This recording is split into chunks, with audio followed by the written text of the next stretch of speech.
जय जिनेंद्र.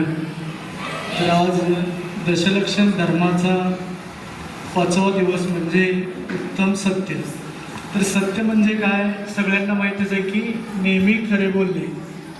उत्तम सत्य धर्म म्हणजे सत्य बोलण्याचा, सत्याचे पालन करण्याचा आणि सत्याचे अनुभव घेण्याचा एक सर्वोत्तम मार्ग आहे, म्हणजे चांगला मार्ग आहे. आणि स्वतःच्या अस्तित्वाला ओळखणं गरजेचं आहे.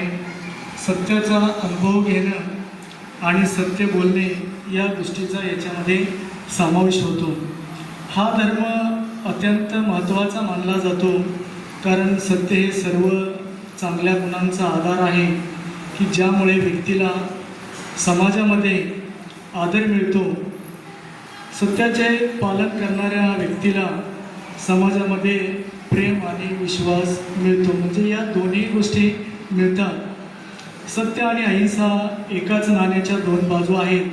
सत्याशिवाय अहिंसा आणि अहिंसेशिवाय सत्य नाही.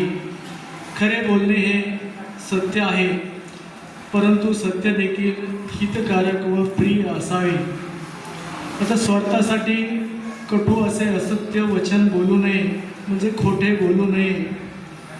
मिरची खाऊन डोळ्यात येणारे पाणी क्षणात सुकावणारे असते, परंतु मिरचीप्रमाणे तिखट शब्दाने डोळ्यात येणारे पाणी जीवनभर वाहणारे असते. असे कठोर शब्द बोलू नये. असत्य व कटू बोलणाऱ्याने माणसाची माणुसकी संपते. जिभेची दोन कामं असतात, तर चाखणे आणि बडबड करणे.